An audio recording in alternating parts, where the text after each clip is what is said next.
Buenos días. Muy buenos días a todos los presentes. Muchas gracias por vuestra asistencia a esta mesa de accesos vasculares, anticipación del fallo de la fístula arteriovenosa. Mi nombre es Alberto Sánchez, soy enfermero de la Fundación Renal Íñigo Álvarez de Toledo, en Salamanca, y actualmente soy el vocal de hemodiálisis de SEDEN. Mi compañera de mesa es María José Díez Mayor, enfermera del Servicio de Nefrología del Hospital Universitario de Burgos y miembro del comité organizador de este congreso. Para nosotros es un honor la invitación a moderar esta mesa, que esperemos de verdad os resulte interesante y provechosa. Agradecemos la presencia de nuestros ponentes y el esfuerzo que han realizado para poder llevarla a cabo. Para mejorar la dinámica de la mesa, vamos a realizar las preguntas a la finalización de las 3 comunicaciones. Buenos días. La primera ponente es Ana Martín. La mayoría la conoceréis seguramente. Actualmente es enfermera de hemodiálisis domiciliaria del Hospital General Universitario de Valencia. Tiene un currículum impresionante. Bueno, en teoría, las 3 ponentes tienen un gran currículum que a la hora de imprimirlo se gasta muchos folios y resumirlo es complicado. Pero de ella podremos decir que tiene varias publicaciones en libros, multitud de artículos y trabajos presentados en congresos nacionales e internacionales, miembro del comité editorial de varias revistas, múltiples premios y distinciones, tiene actividad docente, organizativa, investigadora y, bueno, pues etcétera, etcétera, etcétera. La comunicación de hoy lleva por título «Detectar y evitar las complicaciones del acceso vascular, una preocupación enfermera desde siempre». Nos va a hablar sobre la filosofía de los cuidados del acceso vascular y la preocupación e implicación por parte de la enfermería nefrológica. Ana, cuando quieras.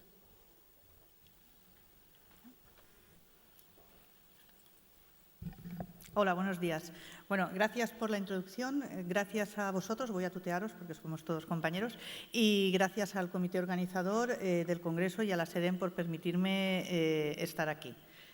Estoy encantada de estar aquí y estoy encantada de estar aquí por muchos motivos, 2 especialmente porque comparto la mesa con Patricia Rivas y con María Teresa Parisotto, 2 referencias, 2 enfermeras referentes en España y en Europa, y después porque vamos a hablar del acceso vascular, que es algo que a mí me apasiona. Tengo que decir que he cambiado la presentación. Se lo dejé caer un poquito al moderador, con permiso del moderador y con permiso de mis colegas en la mesa. Vine a Burgos con una presentación y voy a hacer otra completamente diferente. ¿Por qué? Porque llegué a Burgos el viernes porque la SEN me había invitado al curso precongreso de acceso vascular que había para los nefrólogos, me había invitado a dar una de las clases. Entonces, yo vine con las 2 presentaciones, la de la SEN la hice como la traía, pero en la introducción de ese curso, el coordinador del curso pues dijo unas cosas que yo me pareció que entonces lo que iba a hacer era incorporarlas en esta charla y hablarlo con vosotros. Que a nosotros, que a los enfermeros nos digan que el acceso vascular es lo más importante, lo sabemos. No hace falta que nos lo digan, pero bueno, que es el tendón de Aquiles de la hemodiálisis, pues es importante, lo sabemos. Yo voy a hablar, porque le he estado dando vueltas de por qué nos preocupa tanto el acceso vascular a enfermería. Bueno, ¿por qué en las publicaciones de la SEDEN, tanto en la revista, en los protocolos, en los cursos de formación específica, en las guías de acceso vascular, por qué hay tanto en las publicaciones de la SEDEN hay tanto dedicado al acceso vascular? Lo mismo en la EDTNA, lo mismo en la ANA, en la Sociedad Americana de Enfermería Nefrológica, los seminarios de la EDTNA casi siempre tocan algo de acceso vascular, las guías europeas, el estudio DOPS, los programas de actualización también hablan y los protocolos de las unidades. ¿Por qué nos interesa tanto el acceso vascular a enfermería? Bueno, pues desde luego nos interesa el por qué. Pues yo creo que la respuesta, voy a intentar responder a esa pregunta, hacer un poco de análisis de por qué los enfermeros le damos tantas vueltas al acceso vascular. Bueno, pues yo creo que le damos tantas vueltas al acceso vascular. Hay 2 líneas de respuesta o incluso más. Hay una línea de respuesta que es la implicación que el acceso vascular tiene para el paciente, en su calidad de vida, en la elección del tratamiento, en el ocio, en la comodidad, en la mortalidad, en la comorbilidad. O sea, el acceso vascular tiene un impacto bestial en todos estos aspectos en el paciente. Y en nosotros, como profesionales, bueno, pues nosotros aportamos los resultados del acceso vascular que tienen impacto en el paciente según la formación, los recursos, la actitud, monitorizamos el acceso vascular y nos empoderamos. Yo primero odiaba esta palabra y ahora me encanta. Y nos empoderamos profesionalmente, porque somos los responsables, el acceso es nuestro y tenemos mucho que decir. Y sin olvidar, en estas dos líneas de respuesta, yo he dicho que puede que algunas más, que el mejor acceso vascular es el mejor barato, es el más barato, que es la fístula. Y nosotros tenemos la obligación ética y moral y social de contribuir a la sostenibilidad del sistema. Y tenemos que contribuir a que ese acceso vascular, que es el mejor para el paciente y encima es el más barato, que es la fístula, se cuide en condiciones. Estas son las ideas que yo os digo, el doctor Ramón Rocatell, coordinador del grupo GEMAP, de las guías españolas de accesos vasculares para hemodiálisis, dijo en la introducción del curso, y yo se las he robado. Vale. ¿Qué dijo? Dijo, bueno, cosas que hay, conceptos bases importantes. Primero, catéter, cuanto antes fuera, cuantos menos mejor. Hay veces que son imprescindibles, son estupendos, salvan vidas, pero también matan. Cuantos menos mejor. La fístula, ya sabemos que tiene que ser siempre la primera opción y la ideal. Los miembros inferiores se infrautilizan. Nos olvidamos de los miembros inferiores. No son la opción ideal, pero antes de un catéter hay que ir al miembro inferior. La importancia del ecodoppler. El abordaje multidisciplinar, dijo, las decisiones tienen que ser tomadas entre todos. Voy a repetirlo. Las decisiones tienen que ser tomadas entre todos. Y ahí estamos nosotros. No tenemos que ser, no tiene que haber una verticalidad en dónde se hace el acceso y en algunas cosas. La decisión para que funcione tiene que ser tomada entre todos. Y después habló de la importancia de que en las unidades de hemodiálisis haya programas de acceso vascular, haya coordinadores de acceso vascular. Y me llamó la atención que para convencer a los nefrólogos que asistían al curso de la importancia de que haya programas de acceso vascular, el trabajo que puso de una revista importantísima con muchísimas referencias, muy citado y tal, era un trabajo australiano que demostraba que el poner a una enfermera, primero el tener un programa de acceso vascular, el tener un puesto de coordinador de acceso vascular y si encima ese coordinador era una enfermera, tenía resultados en calidad de vida del paciente y resultados económicos para el sistema. Y eso lo contó un nefrólogo a los nefrólogos. ¿Vale? El que a la arteria humeral hay que darle tanta importancia como la renal. ¿Vale? Y lo importante que es. El abordaje global del paciente, el que una enfermera experta en hemodiálisis es la que tiene que hacer como miembro del equipo la valoración pre-hemodiálisis y el diagnóstico de maduración. ¿Qué quiere decir una fístula madura? Pues una fístula pinchable. ¿Y quién sabe si una fístula es pinchable? Pues desde luego la enfermera experta en hemodiálisis. Y que hay grandes diferencias. María Teresa nos lo dijo en la conferencia inaugural, pero el abordaje que dijo el doctor Ramón Rocatell es que hay grandes diferencias en el acceso, en muchos aspectos, pero también en las técnicas de rescate, y lo veremos. ¿Vale? Pues entonces, ¿qué les dije yo a los nefrólogos el sábado? Les dije que lo que a mí me interesaba era transmitirles qué pueden y deben esperar los pacientes, los otros profesionales y el sistema sanitario de una enfermera experta en acceso vascular para hemodiálisis. ¿Dónde tenemos que estar? ¿Por qué tenemos que estar? ¿Y qué pueden y deben esperar de nosotros? El sistema, los otros profesionales y los pacientes. Nosotros somos los que vamos a garantizar que no se dé esta situación, ¿vale? Que no esté sentado en la silla el acceso vascular como aquí el traumatólogo tiene sentado al pie. No, nosotros somos, como profesionales, los que vamos a garantizar que el que está sentado en la silla, aunque sea para hablar del acceso vascular, es el paciente. ¿Y cuál es el objetivo de un acceso vascular? Bueno, pues que esté maduro, que es un concepto técnico que veremos, que esté a tiempo, que cuando le haga falta al paciente ya esté preparado, que sea cómodo, el paciente tiene que vivir con ese acceso, que esté seguro, que sea fácil, sostenible y duradero.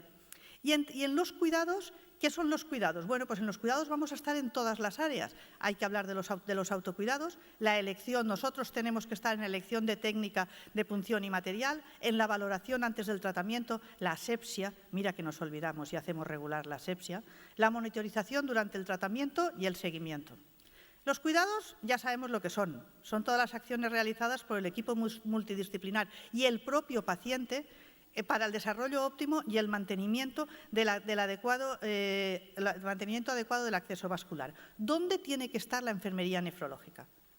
La enfermería nefrológica experta, el enfermero nefrológico experto tiene que estar en la ERCA previa a la realización del acceso vascular. Las consultas de ERCA no pueden ser las consultas, yo estoy prejubilada al 50% y estoy ahora en domiciliaria, las consultas ERCAs no pueden ser las consultas donde van a jubilarse enfermeras que no tienen experiencia ni conocimientos en enfermería nefrológica. Las consultas ERCAs, repito, tiene que haber una enfermera experta en hemodiálisis, en diálisis peritoneal y en trasplante. En la fase preoperatoria, en la ERCA prehemodiálisis, en la maduración y en la hemodiálisis. Ahí es donde tiene que estar la enfermería nefrológica. ¿Por qué? Monitorizamos la fístula. Diariamente hay que hacer una exploración física, hay que hablar de signos y síntomas de infección, la zona quirúrgica, o sea, en todo el proceso estamos y tenemos que estar como profesionales de enfermería nefrológica, con nuestros conocimientos y con nuestra experiencia. En la monitorización, bueno, pues ahora vamos a ver, las primeras 24 48 horas hay que hacer una monitorización, hay que intentar evitar la colocación del catéter y la repermeabilización cuando hay problemas. Tiene que hacerse cuanto antes. Esto lo dicen las guías y esto, que es estupendo y se lo repiten las guías, va a ser una fuente de problemas para nosotros. Lo vamos a ver.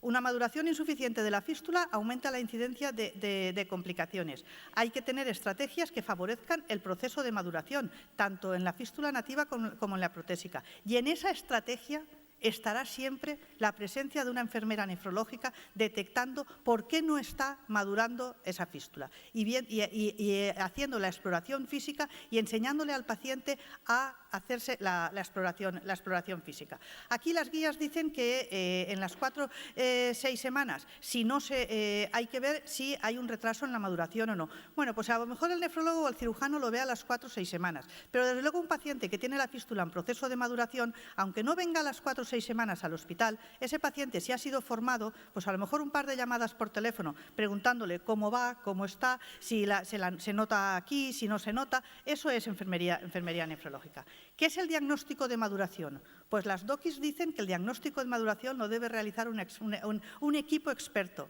cirujano, nefrólogo y enfermera. Dicen las DOCIS que las primeras punciones las debe realizar un enfermero experto. ¿Qué es un enfermero experto? Las enfermeras canadienses dicen que es una enfermera en hemodiálisis que ha documentado más de 500 punciones. Que debemos de conocer las extravasaciones y los problemas. Que los accesos vasculares deben de funcionarlos las enfermeras más expertas. Al supervisor, al jefe de turno, a quien sea, no le deben de caer los anillos y es su obligación y su responsabilidad cuando llega un paciente los primeros días y tiene una complicación de decir Isabel, tú pinchas a este paciente. Y si ella dice, es que me toca a mí, no, pero Isabel tiene una experiencia, tiene unos conocimientos y yo como responsable de esta unidad decido que esta semana va a pincharle a ese paciente Isabel. Va a hacer el plan de funciones y luego ya le pincharemos los demás. Múltiples intentos por un mismo profesional son una práctica inaceptable. Dicen los expertos que más de 3. Más de 3 intentos de punción por un mismo profesional es una práctica inaceptable. Y cada punción fallida debe de reportarse y analizarse el porqué. Bueno, los autocuidados es una de las cosas que menos hacemos. Bien, no les explicamos a los pacientes cómo tienen que retirarse el apósito, hay que hacerlo. No les explicamos a los pacientes cómo deben de autoexplorarse la fístula y presionarse después de la retirada. ¿Y por qué he dicho yo que con las guías en alguna cosa vamos a tener problemas? Porque las guías hablan de que todos los rescates deben de hacerse lo antes posible. Pero claro, con la inequidad de acceso al sistema y a los rescates que hay, si nosotros le decimos a un paciente que si no se nota la fístula, que venga al hospital y cuando llega al hospital, al día siguiente de la diálisis, le decimos, vale, muy bien, mañana cuando venga se le pondrá una femoral y se le pondrá en lista de espera para ponerle un túnel o para intentar desobstruir la fístula, porque hay lista de espera hasta para eso o porque no hay urgencias. Entonces, hay código infarto, hay código ictus en España, en la mayoría de las áreas, pues yo espero que enfermería nefrológica y con la presión de los pacientes y tal, contribuyamos a que haya un código fístula y que en el Estado español se diga cómo y cuándo y dónde se rescatan las fístulas y que todos los pacientes en diálisis del Estado español sepan que la fístula debe de rescatarse cuanto antes. Y esto es enfermería nefrológica. La higiene la hacemos regular, porque hemos decidido que es responsabilidad del paciente. El paciente debe de lavarse el brazo, pero la enfermera que pincha un brazo que no está limpio es una negligente. Si el brazo no está limpio, una vez coges la aguja y pinchas, si no está limpio, es tu obligación y tu responsabilidad. La técnica de punción, bueno, pues la técnica de punción es algo de lo que yo he experimentado un poco negativamente en las guías. La técnica de punción, nosotros sabemos que el área es la menos indicada. También sabemos, nos lo dijo María Teresa en la excelente conferencia inaugural, que es la más utilizada por comodidad. Y la técnica del ojal, que está creciendo, que es una técnica estupenda, en las guías no sale como recomendada. ¿Por qué? Porque no hay evidencia, porque enfermería no ha escrito suficiente. Y las guías salen basadas en la evidencia al 100%. Entonces, como no hemos escrito suficiente, yo espero que se va a escribir mucho de la técnica del ojal a partir de ahora, porque hay series largas, ahí se está utilizando muchísimo más. Suecia tiene un 72% de ojal, entonces dentro de poco cambiaremos. Pero bueno, eso es lo que hay. Esto es de la técnica del ojal. Hay una compañera, una referencia, Jenny King, una referencia en enfermería nefrológica, que nos dice por qué el área es la más utilizada. El área es la más utilizada porque es la más cómoda, a corto plazo, aunque es la que hace que el acceso se estropee más. Y porque no intentamos convencer a los pacientes de que hay que utilizar la escalera. María Teresa nos lo dijo, las complicaciones de la escalera. ¿Por qué hay complicaciones? Hay más fallos porque vas utilizando zona nueva, pero es la que hace que el acceso dure más. Esto es nuestra responsabilidad. Esto es un brazo de mi servicio. Esto es lo que no debe de ocurrir. Y esto ocurre el 99% de las veces porque hacemos área. El que se utilice el área pues es una cosa que está en todo el mundo, el DOC nos lo dice, y en el estudio español también. Así todo, y hay artículos incluso en nefrología escritos por nefrólogos y por enfermeras, en el que nos dice que si cambian las circunstancias, poco a poco el ojal se irá utilizando más. No existe una técnica mejor para todos los pacientes, lo que hay que hacer es individualización, educación, asepsia adecuada, publicar los resultados y trabajo en equipo. Para acabar, ¿cómo voy de tiempo? Vale, perfecto. Bueno, pues entonces me bajo de la moto un poquito. Gracias. Bueno. Se supone que yo tenía que hablar de monitorización. Voy a dar una pincelada porque, desde luego, la referencia europea y más que europea de monitorización y de otros aspectos del acceso vascular es María Teresa Parisotto, y después Patricia también hablará de lo último en monitorización. ¿Qué dicen las guías? Bueno, pues hay métodos de primera generación y métodos de segunda generación. La monitorización clínica, la exploración física y los problemas durante la hemodiálisis. Bueno, ¿hay algo más enfermero que la exploración física? Se cayó del cartel con la eco y con muchísimos tests, pero ahora vuelve a estar de absoluta actualidad. La exploración física y la monitorización y el registro de los problemas durante la sesión de hemodiálisis, 200% enfermero, las dos cosas, es lo que más incide en la detección precoz y en el mantenimiento y en la supervivencia del acceso vascular. Las guías nos dicen que debe de… las guías nos dicen… ¿por qué no? Así. ¿Qué debe de hacer cada uno? El paciente qué debe de hacer, el enfermero qué debe de hacer y el nefrólogo. Y, como vemos, el enfermero en cada sesión debe de inspeccionar, debe de palpar, debe de auscultar y debe de hacer, ante la duda, el test de elevación de brazo. Se me ha olvidado decir que es una negligencia. Igual lo incidiré después, pero no quiero, por si acaso se me olvida si voy mal de tiempo. Pinchar una fístula parada es una negligencia grave. Se nos debería se nos podría incluso llevar judicialmente. Pinchar, lo repito, pinchar una fístula y después de haberla pinchado darnos cuenta que está parada es algo punible, es una negligencia, es una vergüenza, porque quiere decir que hemos pinchado sin explorar. ¿De acuerdo? Y nos ocurre. Pocas veces, pero sigue ocurriendo, ¿vale? Tenemos que registrar los problemas en la sesión de hemodiálisis, la dificultad en la punción, la aspiración de coágulos, el aumento de presión, la imposibilidad de alcanzar. O sea, todo esto hay que registrarlo. Y en este momento hay métodos para registrarlo fácilmente. Los métodos predictivos de primera y segunda generación, las guías los dicen. Yo voy a hacer aquí mucha propaganda de las guías. Las guías se publicaron en la página de la SEN antes de ayer. Sí, antes de ayer, y en la SEDEN como que la semana que viene. Son unas guías multidisciplinares, hemos participado por parte de la SEDEN, María Teresa Martínez de Menlo, David, Patricia y yo hemos participado, y yo creo que son unas guías importantes, donde se responde a casi todas las dudas que tenemos. El último capítulo de las guías es el capítulo de indicadores de calidad. Yo voy a dar unas pinceladas, pero los indicadores de calidad en las guías, claro, tienen este indicador, por ejemplo, dice porcentaje de pacientes en los que se lleva un registro gráfico de zonas de punción durante las sesiones de hemodiálisis. ¿Vale? Lo explica tal, vale, todo muy bien. Mirad lo último que pone. Estándar, 100%. ¿Qué quiere decir? Que según las guías, y las guías una vez publicadas y el Ministerio ya las ha avalado, son ley, digamos entre comillas, todas las unidades 100% de estándar del Estado español que dialicen pacientes, me es igual públicas, privadas que medio pensionistas, todas tienen que tener un registro gráfico de zonas de punción durante la hemodiálisis. Luego están todos los otros indicadores de calidad, que son el capítulo 7 de las guías, que yo os invito a que vayáis directamente, porque nos hablan de la tasa anual de trombosis. Nosotros vamos a poder saber si en una fístula nativa nuestra unidad está bien o mal, según las fístulas nativas que se trombosen. Lo mismo para las protésicas. Vamos a ver si estamos bien respecto a otras unidades y si estamos dentro de lo que dicen las guías que debe de ser. Porcentaje de fístulas que tienen registro de evaluaciones periódicas. Lo mismo, y el estándar es más del 90%. Quiere decir que en nuestra unidad tenemos que tener más del 90% en las que periódicamente se haga una evaluación de la fístula, tanto en las protésicas como en las nativas. Esto no me voy a… lo mismo en los catéteres, para las infecciones de catéteres. Sabemos que los catéteres, el tema de los catéteres, la infección del catéter, la infección del orificio, de la tunelitis y tal, está relacionada con la asepsia.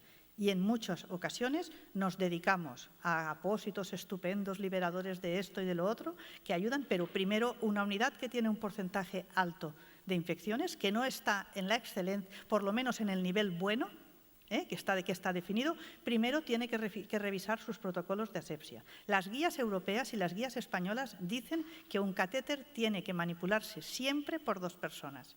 Siempre por 2 personas, lo voy a repetir. Una de ellas, obligatoriamente, una enfermera nefrológica. 2 personas, la manipulación, ¿vale? Bueno, seguimos con esto, solo es para que lo veáis. Y entonces, acabando, las guías, ¿para qué?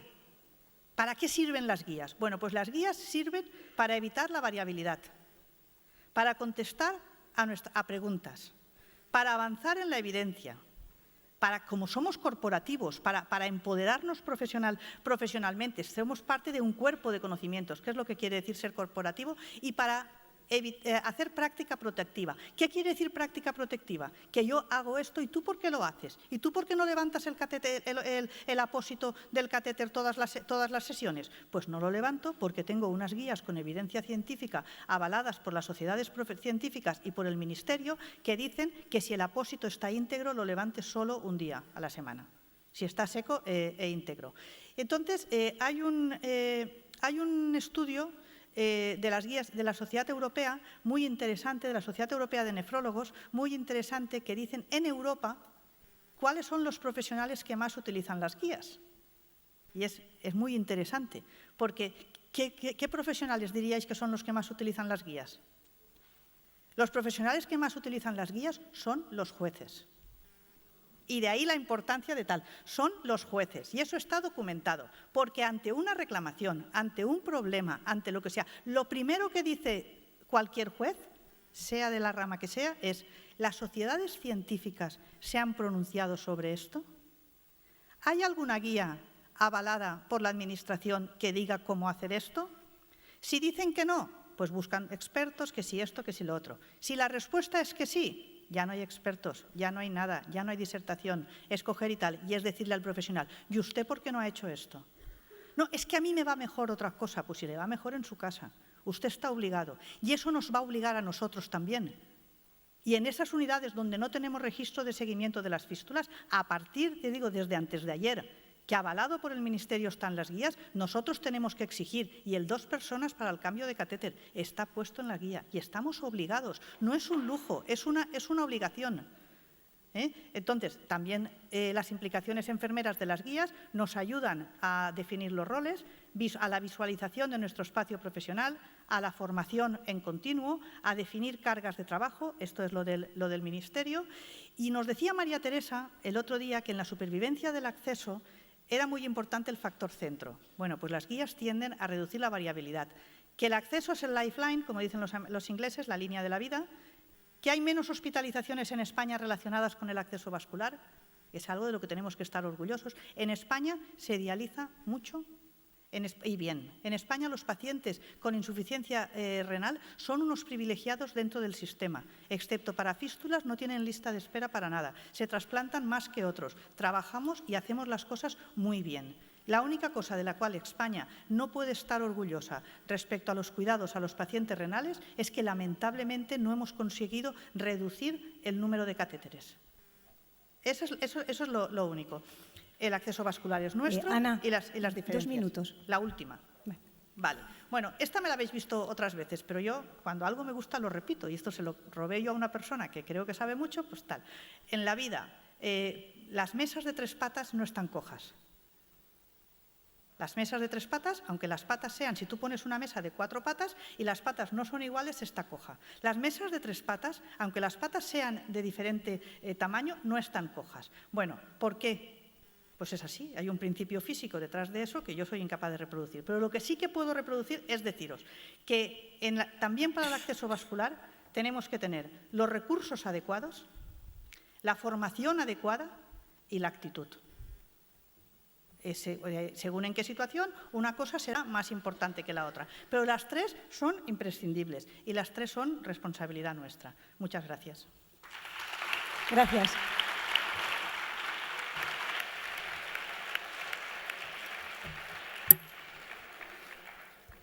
Vamos a continuar, a petición de las ponentes, con la comunicación de doña María Teresa Parisotto. Hemos tenido el privilegio de contar con ella para la conferencia inaugural y le agradecemos su participación también en esta mesa. Su currículum es conocido por todos y sus trabajos un referente. Solamente decir que actualmente es consejera jefa de enfermería de Fresenius en Centro Europa, Este de África y Latinoamérica y que en este momento es miembro del comité ejecutivo de la EDTNA. Su comunicación se titula Interpretando las señales, siempre un paso por delante de las complicaciones, de la que seguro aprenderemos mucho. Cuando quieras, María Teresa. Muchas gracias. Entonces, empezamos a hablar de la valoración del acceso vascular y la interpretación de los signos, porque es importante que nosotros detectamos problemas en el acceso vascular muy pronto. Así que se puede hacer acciones correctivas a tiempo y evitar el fracaso del acceso vascular. Acceso vascular, que como dijo Ana y como dicen los ingleses, the patient lifeline, ¿no? Que significa la línea de la vida, aunque no tiene significado específico en español, pero tiene un significado emocional muy importante, porque nos dice, esta es de verdad la vida del paciente, porque sin acceso vascular el paciente no puede sobrevivir, porque no puede ser tratado en diálisis. Además, pero, es también el talón de Aquiles, porque se hicieron muchos avances en la tecnología de la diálisis, pero muy poco en la práctica de punción del acceso vascular. Muy poco. Han cambiado pocas cosas. Y tengo que decir que de una manera, hoy en día, se tiene menos cuidado del acceso vascular de la fístula porque tenemos catéteres bastante buenos que no permiten dializar el paciente con flujo de sangre de 300, 350, cosa que no pasaba en el pasado. Pero esto no tendría que ser nuestra actitud, como dijo Ana, porque el acceso vascular, la fístula, es el acceso vascular más importante por el paciente, lo que tiene menos complicaciones, lo que da una mejor calidad de vida, entonces tenemos que cuidarlo muy bien. Se ha estimado que la disfunción del acceso vascular es responsable del 20% o 25% hoy en día probablemente de todas las hospitalizaciones un cuarto de las hospitalizaciones de los pacientes de diálisis se deben a problemas de acceso vascular. Entonces no es algo que podemos olvidar. Prolongar la vida y la permeabilidad del acceso vascular es un objetivo muy importante. La identificación precoz de posibles complicaciones y el desafío más importante al que nos enfrentamos para conservar la permeabilidad del acceso vascular a largo plazo. Una enfermera experta en diálisis tiene un 80%, 80 es mucho, de precisión en la predicción de la maduración de un acceso vascular, de una fístula. Por lo tanto, un buen examen físico puede ayudar a identificar las fístulas que son adecuadas para proporcionar la terapia de diálisis. Vamos a ver los métodos que podemos utilizar para la valoración del acceso vascular. La exploración física, la primera, vigilancia de las presiones, medición de la recirculación, medición del flujo y eficacia de diálisis. Empezamos con lo más importante. El 80% de mi presentación será en esto, el 20% en otras cosas. ¿Qué tenemos que hacer? Algo muy sencillo, mirar, escuchar y feeling, tocar, no sé cómo se dice sentir en español. Utilizando nuestros ojos, oídos y punta de los dedos, evaluamos el acceso vascular para complicaciones. Uno a uno.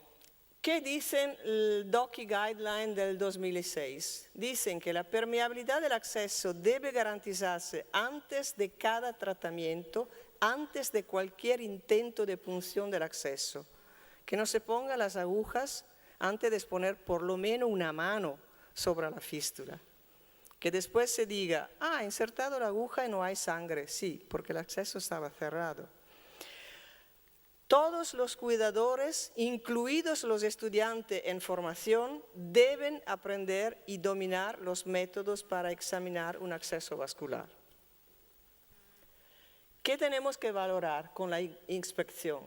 Edema, enrojecimiento, exudado, hematoma, sangrado, aneurisma o pseudoaneurisma, exantema o rotura de la piel, síndrome de Robo. Si vemos un edema, un enrojecimiento, exudado y erupción cutánea, podemos pensar que hay una infección o una inflamación. Un diagnóstico precoz puede ayudar a prevenir bacteriemia, sepsis o aún infecciones sistémicas. La erupción podría ser signo de irritación local o alergia al desinfectante, al apósito o a las agujas. Hay más y más pacientes que son alérgicos a las agujas hoy en día, al metal de las agujas. Infiltración o hematoma, la infiltración en la fístula reciente es una complicación relativamente frecuente que ocurre generalmente en los pacientes más ancianos.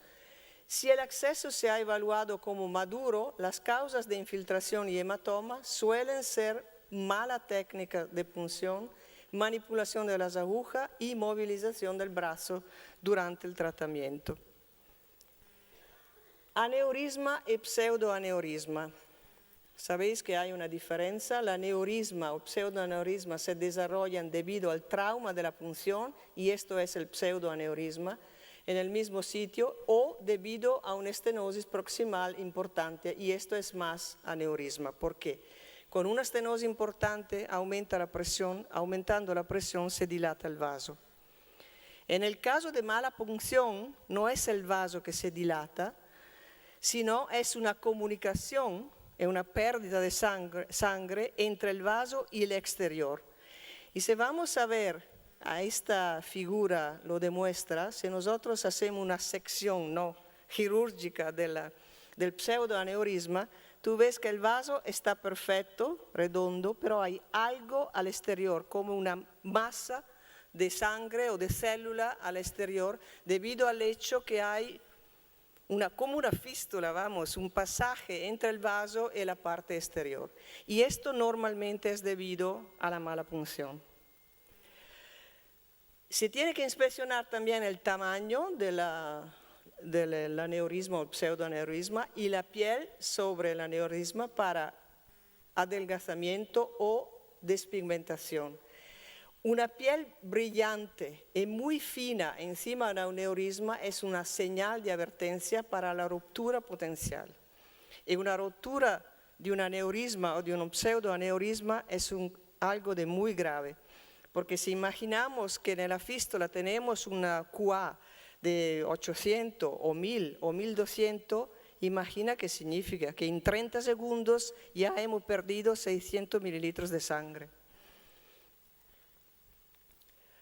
Síndrome de Robo, los primeros signos pueden ser frialdad y parestesias.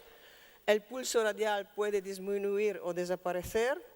Dolor a la mano durante el ejercicio. Frialdad e entumecimiento durante la hemodiálisis, pero puede haber también dolor en reposo o en la extremidad afectada. En etapas posteriores pueden aparecer úlceras que no cicatrizan y se transforman en gangrena. Presencia de circulación colateral. La presencia de circulación colateral a veces impide la maduración de la fístula, sobre todo si las venas de la circulación colateral son muy grandes. Arm Elevation Test, ¿cómo se dice en español? Test de elevación del brazo. La elevación del brazo es una prueba sencilla para diagnosticar una obstrucción del flujo de salida. En ausencia de una obstrucción, la fístula se colapsa completamente al elevar el brazo, y lo vemos aquí, ¿no? Si hay una obstrucción por una presencia de una estenosis, y aquí lo vemos, hay una estenosis, tú ves que en la parte antes de la estenosis la fístula permanece extendida, llena, en la parte después de la estenosis se colapsa. Es una prueba muy fácil, pero ¿cuántas veces la hacemos? Casi nunca, para no decir nunca. Palpación de la fístula. Vamos a la segunda parte. Tipo de pulso, cambio de temperatura, calor posible infección, frío posible síndrome de Robo, dolor a la palpación, la dirección de la circulación, característica de la circulación a lo largo de la fístula, el frémito frente a pulso, que no son la misma cosa. El frémito debe sentirse como una vibración continua, no como un pulso fuerte. También aquí hay un test muy sencillo que se puede hacer, que es la augmentation test, en inglés. En español es el chequeo del aumento del pulso, permite diagnosticar con alta sensibilidad, y esto es el punto importante, la estenosis postanastomóticas. Presionando la fístula en una zona proximal a las anastomosis, el pulso tendría que aumentar. Si no aumenta, esta es indicativa de una estenosis grave. Y vamos a ver ahora un vídeo que he encontrado en internet, que pero nos da una imagen bastante interesante. Si funciona, espero que sí, de lo que pasa. Se presiona la fístula aquí, lo vemos ahora. Se presiona la fístula aquí. En este caso, ya que yo cierro la fístula aquí, es claro que la presión de la arteria que tendría que ir a la fístula, ya que no puede pasar, produce un pulso muy fuerte, ¿no? Un pulso de verdad saltón, como le he leído en una publicación de un doctor aquí de España, he aprendido una palabra. Si hay una estenosis postanastomótica que ves aquí, ves que esto no pasa. ¿Por qué? Porque la presión de la arteria no puede pasar. Entonces no hay un pulso que aumenta como debería aumentar en una fístula normal. Y aquí vemos las dos cosas en paralelo. Esta es una fístula normal con un pulso muy fuerte y esta es una fístula anastomótica que entonces tiene un pulso muy pobre, muy débil. Valoración del frémito. El chequeo del aumento del pulso permite diagnosticar con alta sensibilidad la estenosis postanastomótica también en este caso. Y lo vemos aquí, ¿ves? Esta es una fístula normal donde se percibe el frémito perfectamente. Puedo que parta otra vez. ¿Dónde está?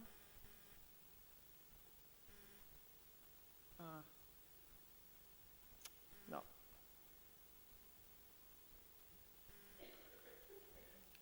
No veo la posibilidad de que en mi ordenador sí funcionaba, pero aquí no lo veo. De todo, lo veis aquí, es que no dura mucho. Con una fístula normal hay el frémito, que es un movimiento continuo, porque la sangre pasa continuamente. Se ve un poquito, no mucho, pero vamos, se ve un poquito. ¿Ok? En este caso hay una estenosis aquí, entonces el frémito desaparece, porque claro, aquí la sangre tiene dificultad a pasar, entonces es hiperpulsátil, no sé si en español se dice también así, es hiperpulsátil, el frémito desaparece. Y aquí lo vemos las dos juntas, una fístula normal y una fístula con una estenosis. ¿Significa que con examen físico se puede hacer el diagnóstico? No, a lo mejor no, en algunos casos sí, pero en la mayoría de los casos necesitamos otro tipo de examen. Pero esto no despierta la mente y no dice, hay algo que no funciona, vamos a hacer otros análisis. Pero si ignoramos completamente, no le damos importancia a lo que vemos en el examen físico, en el momento que se hará un examen diagnóstico diferente, lo que nos hablará la próxima ponente, a lo mejor es tarde y no podemos salvar la fístula. Auscultación del acceso vascular. Auscultar para percibir el soplo a lo largo del vaso, para comprobar la calidad del sonido y su amplitud. Una fístula o un injerto que funcionan bien deben tener un sonido continuo, como de maquinaria durante la auscultación. El ruido discontinuo, similar al pulso, y que también puede ser más alto y agudo o silbido, es característico de una fístula estenótica obstruida. El sonido es más alto en la estenosis que en la anastomosis si hay un problema. Y aquí se consigo, que no veo hay sonido aquí, porque este sería un, que yo lo probaba. Espera, no te vayas. Esto es un soplo normal.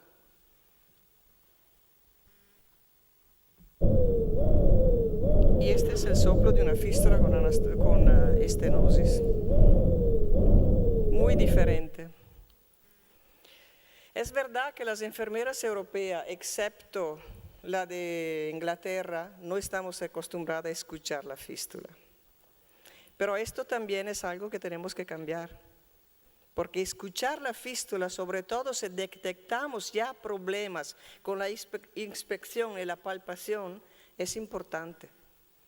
No digo que se tenga que hacerlo siempre, pero si ya tenemos la duda que haya un problema, tenemos que escuchar la fístula.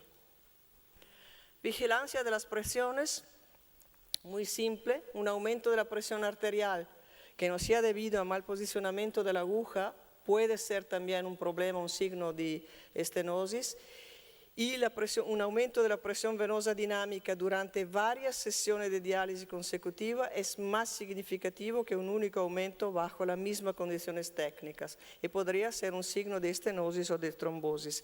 Significa que si tienes un aumento de la presión venosa o un aumento de la negativa en una seduta de diálisis solo, ok, puede no ser un problema. Pero si lo tiene en 3 o 4 tratamientos consecutivos, otra vez tenemos que despertar nuestra mente y decir, puede ser que haya algo, entonces vamos a hacer más investigaciones. Medición de la recirculación del acceso vascular y del QA, lo he puesto juntos porque se pueden hacer con los mismos dispositivos. El BTM es uno de ellos y sencillamente con el BTM se determina la circulación sanguínea con una técnica de bolo de temperatura y no es invasivo y por esto se puede hacer teóricamente cada día. Y también el Transonic Dilution Method. En este caso se mide la temperatura, la diferencia de temperatura entre la vena y la arteria. En este caso del Transonic Dilution Method se mide la densidad de la sangre entre arteria y vena. La medición del QA se puede hacer con los mismos dispositivos y también hay otro sistema que es el dispositivo el twister, ¿no? Que es un dispositivo que soporta la técnica de medición del flujo del acceso basado en la dirección inversa del flujo sanguíneo. ¿Y cómo se calcula el QA? La recirculación más el flujo sanguíneo permite el cálculo del QA utilizando modelos matemáticos. También por la recirculación se utilizan siempre modelos matemáticos. Eficacia de diálisis, el KTV o la tasa de reducción del urea. Es una técnica que de una manera se considera como una alarma tardiva y es verdad porque cuando tú ves que disminuye el KTV o el índice de reducción del urea, a lo mejor es un poquito tarde. Pero hoy en día, con la utilización de monitores actuales, permite la monitorización de la dialisancia iónica en cada sesión. En la dialisancia iónica se convierte en valor de depuración de urea mediante algoritmos clínicamente validados. Entonces es como tener una monitorización en línea. Y esto, claro, te puede dar la información más temprano, más pronto. Ahora quiero enseñar algunos datos que nosotros hemos extraído de nuestro database clínico en el mes de agosto en 40.000 pacientes, porque nosotros hacemos el monitoraje del acceso vascular en todos los pacientes, en todo el tratamiento de diálisis. Recogemos muchísimas informaciones, la que presenté, por ejemplo, también en la conferencia inaugural llega de este database. Y quiero simplemente enseñaros algunos datos porque son importantes. La patency, ¿cómo se dice? La permeabilidad. La permeabilidad de la fístula y del acceso vascular. Y estos son los datos que hemos recogido en el mes de agosto. Esta es la fotografía de un mes. En 33.292 pacientes hemos encontrado signos o síntomas de problemas de permeabilidad en 18.503 tratamientos de 432.798. ¿Qué tipo de problemas? La ausencia del frémito en 838 casos. 4.183 casos, un trill dull, que vuol dire un trill débil, un trill que no funciona como debería. Esto es un dato muy importante porque si nosotros hablamos de esto, significa que todavía podemos salvar la fístula. Si no hacemos nada, el trill débil se transforma en ausencia. Y si se transforma en ausencia, hemos perdido el acceso vascular. El soplo ausente, misma cosa. Un soplo discontinuo, lo que hemos visto en el vídeo antes, tiene que decirnos, hay algo que no funciona, vamos a ver, vamos a investigar más, antes que se transforme en un soplo absente. La misma cosa por la hiperpulsación o la hipopulsación. Entonces, estos son datos que aquí lo vemos de 33.000 pacientes, pero podemos tener los mismos datos, el mismo gráfico por cada paciente. Y otra vez, si tú ves que un paciente tiene por 3 o 4 o 5 diálisis consecutivas, problema de frémito, hay algo que no funciona y se tiene que investigar. La misma cosa por el catéter, problema de aspiración cuando se quita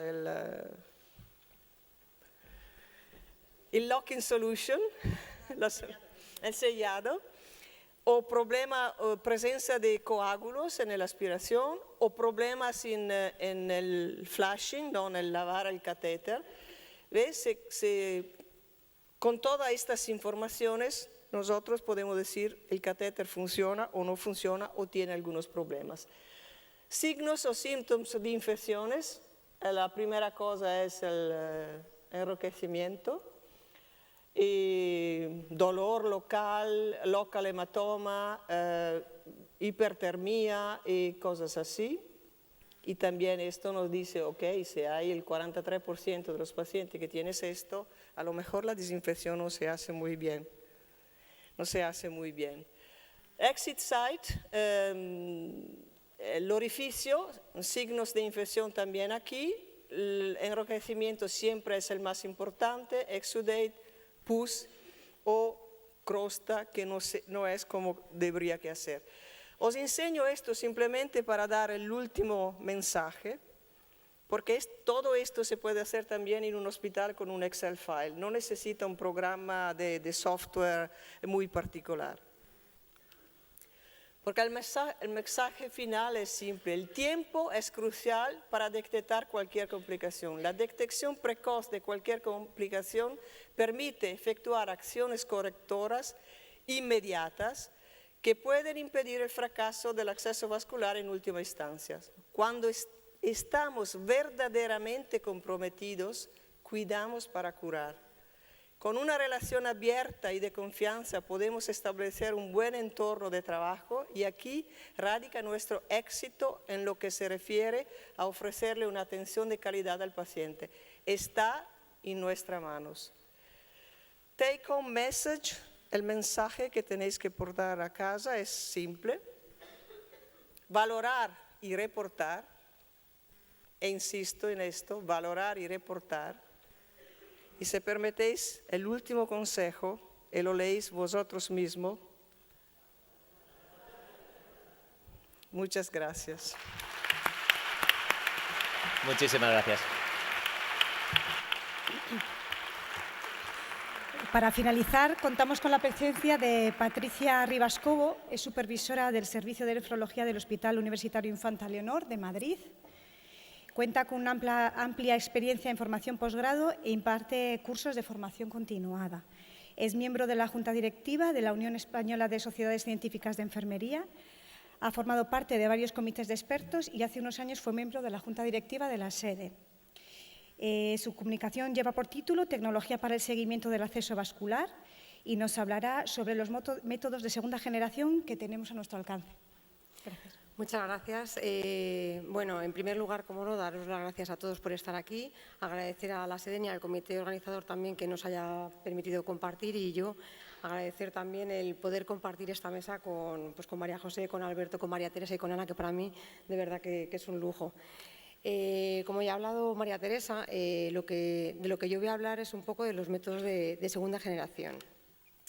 El seguimiento del acceso vascular, tanto lo que ha comentado María Teresa como los métodos de segunda generación, lo que pretenden, en definitiva, es el diagnóstico de la estenosis significativa para intentar diagnosticar, anticiparnos a la aparición de una trombosis y con ello aumentar la supervivencia del acceso vascular. Es realmente el mensaje con lo que nosotros queremos hacer todo el trabajo de las fístulas. Los métodos de segunda generación son aquellos que nos van a permitir el cálculo del flujo de la fístula, el flujo fistular, el QA, como lo queramos llamar un poco, es toda la sangre que pasa a través de la fístula. Y para ello hay métodos dilucionales, que son de medición indirecta, y luego hablaremos también un poco de la ecografía Doppler, que es la medición directa. Se consideran métodos de vigilancia y métodos de monitorización y vigilancia, pues estos son métodos de vigilancia que requieren algo más de tecnología. Lo que se recomienda es que se efectúe al menos la determinación del flujo de la fístula en la fístula nativa, al menos cada 2 o 3 meses, y una puntualización importante es que su análisis periódico tiene más valor que determinaciones aisladas. Es decir, nosotros podemos encontrarnos una fístula nativa con un flujo bueno, 700 mililitros minuto, pero no es tan importante como a lo mejor saber que hace 3 meses tenía 900 mililitros minuto. ¿Por qué? Porque el ver la evolución de esa fístula de ese flujo es lo que nos va a determinar a lo mejor la presencia o no de estenosis. Y, muy importante, no es excluyente para nada de los métodos de primera generación que nos ha comentado María Teresa. Efectivamente, los métodos de primera generación son para usarlos a menudo, son para tenerlos bien presentes y que nos den la alerta para determinar también métodos de segunda generación. En la fístula protésica no es predictivo de trombosis y no mejora la supervivencia que los de primera generación. Esto lo quiero explicar también. Esto no significa que no haya que medir el flujo fistular en las fístulas protésicas. Simplemente lo que nos quiere decir es que por la forma en que se producen las estenosis no nos va a predeterminar con la misma forma que en las fístulas nativas, con lo cual en las fístulas protésicas a lo mejor predice más la supervivencia los métodos de primera generación. ¿Por qué es importante medir el flujo de la fístula? Porque ante la presencia de una estenosis siempre hay una disminución del flujo de la fístula. Y esto es independiente tanto del tipo de fístula, da igual que sea nativa, que sea protésica, de la localización de miembros superiores, miembros inferiores, que también nos ha hablado Ana, aunque estemos poco acostumbrados, y de la topografía de la estenosis. Da igual que la estenosis sea en la arteria aferente que nutre a la fístula, en la anastomosis, en la vena arterializada o en las venas centrales. Siempre que hay una estenosis en cualquier localización hay una disminución del flujo de la fístula. Y da más información para este tipo de cosas que los de primera generación. ¿Por qué? Imaginaros que tenemos una estenosis en la vena de la fístula. Si tenemos una punción, la punción arterial por debajo de la estenosis y la punción venosa por encima de la estenosis, no vamos a tener alteraciones en las presiones dinámicas. Entonces, a lo mejor no nos va a saltar un signo de alerta, sin embargo, sí que va a disminuir el flujo de la fístula. Vamos a ver qué valores un poco podríamos determinar como que ya son problemáticos. Esto, por ejemplo, tener un valor absoluto de una fístula nativa. No hay unas cifras exactas que digan las guías. Esto es un poco de los estudios que hemos ido recogiendo, pues un poco lo que determina la gente cuando ya hay un problema de una estenosis. Flujos en una fístula nativa por debajo de 400 o 500, es una fístula efectivamente que tiene problemas, o una fístula protésica por debajo de 500-600 mililitros minuto. O, como he dicho, que es más importante la monitorización periódica, una disminución de un 20-25% de mediciones previas. ¿Por qué digo esto? Hay que puntualizar también otra cosa. A lo mejor nosotros podemos tener una fístula con un flujo bajo, una fístula nativa con un flujo de 500, pero nosotros a lo mejor nos da ese flujo de 500, en ese momento es suficiente para dializar al paciente y a lo mejor puede estar una fístula con un flujo de 500 durante mucho tiempo. Es decir, que por ello lo que más importante es las mediciones periódicas para ver la evolución del flujo de la fístula. Si tenemos un flujo de 500, pero hace 2 meses teníamos 300, efectivamente sí tenemos un problema. Un flujo de 500 mantenido que nos permite hacer una diálisis adecuada, pues a lo mejor efectivamente hay que mirarla, pero no es lo mismo que no nos va a predecir una estenosis como una disminución al medirlo periódicamente. Bien, los métodos dilucionales empezaron un poco a investigar un poco sobre el año 95, el doctor Krivinsky nos empezó ya a hablar de ellos. Y entonces, un poco lo que decía es que cuando nosotros hacemos una perturbación en la línea con algo, alteración de la conductividad, alteración del hematocrito, de la temperatura, cualquier cosa, si hay recirculación del acceso, esa perturbación se verá otra vez en la línea arterial casi inmediatamente, ¿no? Y el grado de perturbación es lo que va a determinar el grado de recirculación. Como ya nos ha contado, como veis aquí, esta formulita de ahí arriba, para hallar el flujo de la fístula, lo que nosotros necesitamos saber son 2 cosas, el flujo de bomba y el grado de recirculación. Y ahora vemos un poco, según los métodos, de qué manera también, ¿no? Como ya nos ha explicado también María Teresa, para saberlo también es importante el grado de recirculación inversa, invertirlo de las líneas. Para eso, simplemente, como os he explicado, con 2 sensores invierten las líneas y se vuelve a medir el grado de recirculación. Como ya tenemos el flujo de bomba, lo sabemos, es el que nosotros le ponemos, y la recirculación la podemos hallar, pues podemos hallar el flujo de la fístula. Y ahora vamos a ver un poco más adelante con qué métodos, ¿no? Por eso, los más utilizados son los que precisan inversión de líneas, que son de los que yo voy a hablar. Y para eso, un detalle muy importante es que lo que tenemos que hacerlo es cuando está funcionada la misma vena. Si nosotros queremos hallarlo a través de un método de recirculación, si tenemos las agujas pinchadas en venas diferentes, no hay nada de recirculación, no podemos medir el flujo de la fístula. Estos son los métodos dilucionales de los que voy a comentar solo un poquito y voy a ir un poco uno a uno. Insisto, son los métodos de inversión de líneas nada más, ¿vale? El Transonic, que también se ha hablado un poco, es un sensor Doppler que, como también nos han comentado, lo que va a mirar es la diferencia de densidad en la sangre. Son ultrasonidos, como una vinecografía, se colocan dos sensores, una en la línea arterial, otra en la línea venosa, se inyecta un bolo de suero salino que cambia la densidad de la sangre y se halla la recirculación en posición normal invertida. Y aunque esta es la fórmula que parece muy complicada, pues la mejor noticia es que como tenemos un software que nos lo va a calcular, pues nada, no tenemos nada que hacer, simplemente el monitor luego ya nos lo da, nos da el grado de recirculación y el flujo de la fístula. El gridline, lo que se basa, o la dilución del hematocrito, he puesto el gridline, pero yo sé que van saliendo ya monitores también que se basan en este mismo sistema para hallar la recirculación y el flujo fistular. Es una técnica fotométrica y lo que hace es relacionar la volemia con el hematocrito. ¿Y cómo lo hace? Pues lo que produce es un cambio brusco en la ultrafiltración. Produce una ultrafiltración importante, con lo cual se produce una hemoconcentración y lo que nos determina es el cambio de hematocrito. Con ese sensor óptico que lo determina, igual que los sensores de determinación de caída de volemia y demás, ¿no? Se hace igual en posición normal invertida y de la misma manera que el Transonic, pues también, aunque tiene una fórmula complicada, pero realmente nos habla del hematocrito con las líneas en posición invertida, en posición normal, pero bueno, tiene un software también que nos calcula y nos da el resultado igual, ¿no? El BTM, que lo ha comentado María Teresa, para medir la recirculación, pues efectivamente, midiendo la recirculación con líneas normales invertidas es como vamos a calcular el flujo de la fístula. Esto lo que son unos sensores de temperatura que vemos en cada una de las líneas, en la línea arterial y en la línea venosa, y lo que se produce es una variación de temperatura importante de 2 grados durante 2 minutos en el líquido de diálisis. El líquido de diálisis calienta la línea venosa y lo que detecta es esa diferencia de temperatura en la línea arterial. Como os he dicho, se halla la recirculación con las líneas normales e invertidas y esta fórmula, que también parece muy complicada, realmente lo que nos habla es de flujo de sangre, de tasa de ultrafiltración y de recirculación con las líneas en posición normal e invertida. El gradiente de temperatura lo cuento porque está descrito, también se halla con el BTM, pero yo realmente tampoco he visto muchas publicaciones que hablen de este método, ni lo he encontrado mucho. Lo único que se basa lo mismo en sensores de temperatura, igual, pero en lugar de haber un cambio de temperatura para detectarlo, lo hace simplemente con la temperatura que tiene el paciente en ese momento, o sea, que tienen las líneas en ese momento, ¿no? Lo único que también es más delicado porque el grado de recirculación es más difícil de hallar cuando no tienes una alteración en la línea. Y entonces hay que tener muy constante tanto el flujo como la bomba, como la tasa de ultrafiltración, y yo creo que es más complicado. Y por último, la técnica por dialisancia iónica, como también nos ha comentado, la dialisancia iónica realmente es una variación de conductividad que detecta el monitor antes a la entrada y la salida del dializador.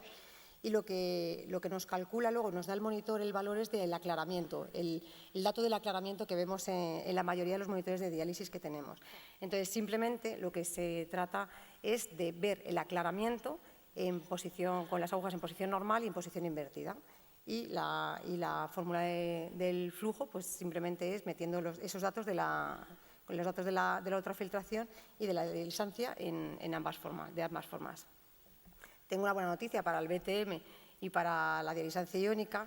Bueno, pues yo, por ejemplo, nosotros en mi unidad tenemos, por cortesía del doctor Herrero, nos dejó ya un Excel con la fórmula metida, que simplemente metemos los datos del flujo de sangre, la recirculación en posición normal, la recirculación en posición invertida y la tasa de ultrafiltración, y nos da automáticamente el flujo de la fístula, tanto para la termodilución como para la dialisancia iónica, que efectivamente metiendo simplemente el aclaramiento en una y otra fórmula, pues nos lo da.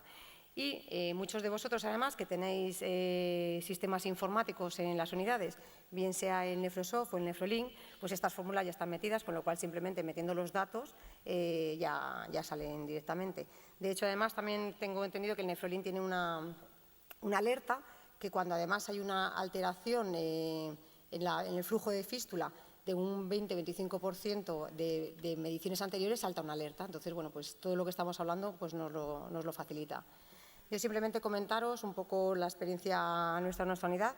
Bueno, como hemos participado en las guías, vemos la importancia de monitorización del acceso vascular y nos ponemos a ello, se elabora una gráfica de seguimiento y hacemos las mediciones del QA. ¿Cómo las hacemos? Pues las hacemos principalmente por el método de BTM o el de la dialisancia iónica en función del monitor en el que se dialicen. Vi el otro día, ayer, en una presentación que hablaba de si se conectan los pacientes con las líneas invertidas desde el principio para hallar la recirculación con posición invertida o no. Me pareció súper interesante porque también es algo que nosotros nos estamos debatiendo en nuestra propia unidad. ¿Cómo conectamos? Si les conectamos directamente con posición invertida, hallamos la primera recirculación en posición invertida y luego cambiamos para evitar una manipulación. Bueno, pues son estas cosas las que nos tenemos que poner en debate en cada una de nuestras unidades para hacerlo lo mejor posible, ¿no? Importante hacerlo en la primera hora, como mucho, de diálisis para evitar alteraciones con la inestabilidad hemodinámica que pueda tener el paciente. Estos valores ya los he dicho antes. Si tenemos alguna cosa de estas, pues lo más importante es irnos a una prueba de imagen. Y las guías nos dicen que el gol estándar de la prueba de imagen es el Doppler. Y el Doppler, además, es el otro método que hemos hablado, método directo de segunda generación para hallar el flujo de la fístula. En líneas generales, la ecografía Doppler, la ventaja que tiene, que no es invasivo, no emite radiaciones ionizantes, es barato y actualmente hay gran disponibilidad. Muchas de las unidades de diálisis ya disponen de un Doppler para hacer exploraciones de acceso vascular. Inconvenientes, lógicamente, operador dependiente, depende de quién lo haga también, hay ciertas diferencias y bueno, dificultades que tengamos a nivel de la piel o del acceso vascular para poder verlo bien. ¿Qué nos ofrece el ecodoppler? Nos ofrece, cuando tenemos alguna alteración in situ en la sala, poder cogerlo y determinar alguna alteración y diagnosticarla en ese preciso momento en la sala de diálisis. Podemos ver morfología, lo que nos ha contado María Teresa, aneurismas y dolaurismas, diferenciar uno de otro, ver accesos, evolución de hematomas, ver in situ las estenosis, la presencia de trombos, se ve perfectamente y nos permite hacer mediciones de profundidades o diámetros. Y la vigilancia hemodinámica, la medición del flujo de la fístula. Es la prueba de elección cuando se detecta una estenosis antes de pasar a una fistulografía, ¿vale? Siempre hay que pasar por una ecografía. Yo no me voy a meter en cómo cómo es la técnica para hallar el flujo de la fístula con el método de ecografía, porque yo creo que es algo que es bastante, hay que formarse porque tampoco es tan sencillo. Simplemente importante, ha dicho Ana, la arteria humeral es como la arteria renal, pues efectivamente, para medir el flujo de la fístula se hace en la arteria humeral, que es la que nutre el brazo de la fístula. Con ello se hace una medición de calibre, de velocidad, para poder hallar el flujo. Importante formarnos para hacer esto. Y nosotros, por ejemplo, sí que lo utilizamos en aquellas fístulas que no pinchamos, cuando estamos viendo la maduración de una fístula. Para eso sí que es importante, vamos a poder medir el flujo de la fístula en estos pacientes. Las recomendaciones de la GEMA, paso rapidillo, que tampoco me quiero enrollar, simplemente que lo que nos dicen es que indistintamente podemos medir el flujo de la fístula con ecodoppler o con técnicas de dilución, porque son equivalentes, se correlacionan. Que se recomienda la ecografía como método de imagen para cuando se diagnostica una estenosis. Que cuando hay una estenosis, lo que he comentado antes, que en las fístulas protésicas a lo mejor son más importantes los métodos de primera generación, en las fístulas nativas, tanto los de primera como los de segunda, ¿vale? Para detectar estenosis y mejorar la supervivencia. Simplemente también comentaros ciertos estudios de esto que os he dicho, de que se correlacionan unos métodos con otros, porque podemos decir, ¿y qué método es mejor? Bueno, pues en las guías se dice que cualquier método para medirlo es mejor, es indistinto. Lo único, yo creo que sí que a lo mejor es importante es que pueda haber, aunque haya correlación entre ellos, significa que si uno nos disminuye el flujo de acceso vascular, si lo determinamos con otro también nos va a disminuir. A lo mejor no nos sale el mismo exacto el valor, pero sí que la tendencia tiene que ser la misma. Entonces, a lo mejor lo importante es que en una fístula siempre lo intentemos medir siempre con la misma técnica, simplemente. En este estudio del doctor Roca, pues, por ejemplo, ellos lo que determina, la diferencia un poco, es la termodilución con el delta H y dice que se correlacionan significativamente. Todos estos estudios se han utilizado para hacer las guías, o sea que también un poco para que veáis la importancia de esto, ¿no? Aquí, por ejemplo, también compara la dialisancia iónica con el método ultrasonidos, con el Transonic, y también dice que hay una buena correlación y una buena fiabilidad. Y en este, por ejemplo, una técnica de ultrasonidos con el ecodoppler. Y aquí te dice que, por ejemplo, con la termodilución presenta una buena correlación con el ecodoppler, siempre y cuando se mida la arteria humeral, ¿no? Pues son importantes. Y también estos estudios son un poco para que veamos la importancia de medir el flujo de la fístula.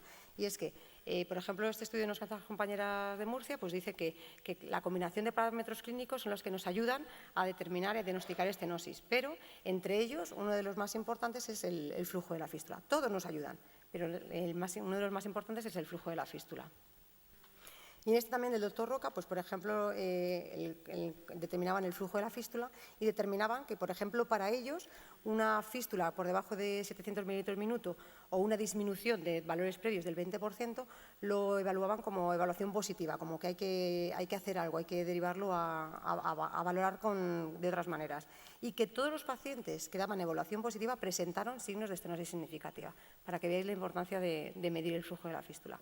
Y ya para terminar, simplemente comentaros una encuesta que ha realizado Alberto, vocal de hemodiálisis, y que me la ha ofrecido un poco para presentárosla, una encuesta por internet que a lo mejor a algunos de vosotros os ha llegado y habéis podido contestarla. Él la hizo ya en el 2015 para ver cuál es la situación un poco de la enfermería con la ecografía en las unidades, y la ha repetido en el 2017 también para ver cómo va evolucionando. Bueno, simplemente aquí la distribución de edades, que no tiene mayor importancia. Simplemente voy a parar en lo que considero más importante. Fijaros en 2 años que ha aumentado la disponibilidad de tener un equipo de ecografía en las unidades de diálisis. Cada vez se va viendo la importancia de tenerlo y de poder explorar los accesos vasculares, y cada vez hay más en las unidades de diálisis. Si se ha realizado algún curso formativo, pues evidentemente ha ido también mejorando, y cada vez ha ido mejorando la formación también interna en las unidades. Si se ha utilizado en algún momento el ecógrafo, pues fijaros que también ha aumentado el porcentaje de profesionales que van utilizando más el ecógrafo. Las punciones ecoguiadas a lo mejor antes se hacían con algún otro profesional, con ayuda de algún otro profesional, y ahora ya las hacemos más de forma autónoma. Se utilizan también más para hacer punciones de primeras punciones de accesos vasculares, y ha aumentado también la importancia que le da enfermería al uso de la ecografía para el acceso vascular. De forma global también tenemos la sensación de que sabemos un poco más. Cuando se nos pregunta qué nivel de conocimientos tienes, pues de 1 al 10, pues yo tengo un 5 y tal, y sí que es verdad que ha aumentado un poco el nivel de conocimientos que tenemos de la ecografía. Cuando no se ha utilizado el ecógrafo, pues también se pregunta si ha realizado algún curso formativo sobre ecografía, y cada vez hay un poquito más también. Y de forma global, ¿cómo valoras la posibilidad de formarte? Aquella gente que no lo ha usado, pues todo el mundo lo valora de forma muy positiva, lógicamente. Y esta ya es un poco clave, que si se puede implementar, si te gustaría que la SEDEN realizara los cursos, eso, tanto en el 2015 como en el 2017, todo el mundo está de acuerdo en que se realicen más cursos formativos, y de hecho, bueno, pues aquí en este mismo congreso hay talleres, hay cosas, y yo creo que todo lo valoramos muy positivamente. Y ya simplemente permitirme el lujo de hacer un pequeñito homenaje a mi compañera María Teresa, que es que no ha podido venir al congreso, y yo considero que es la persona que más me ha enseñado accesos vasculares, y bueno, simplemente también quería, como también ha sido miembro de la GEMAP, pues quería darle las gracias a todos ustedes y a ella también. Muchas gracias. Gracias, Patricia.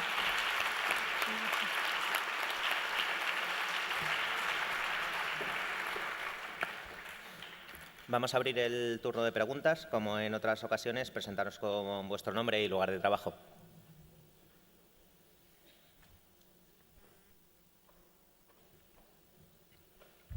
¿Ninguna pregunta?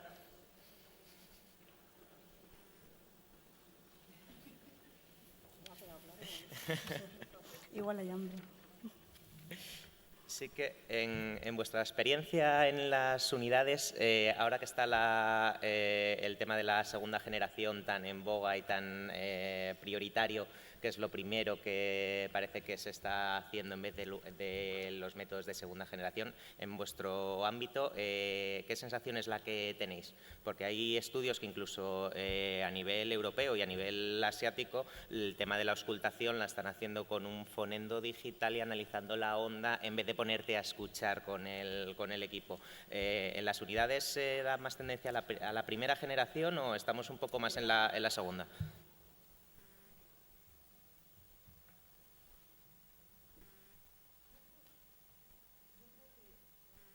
Sí, ahora, yo creo que son complementarias.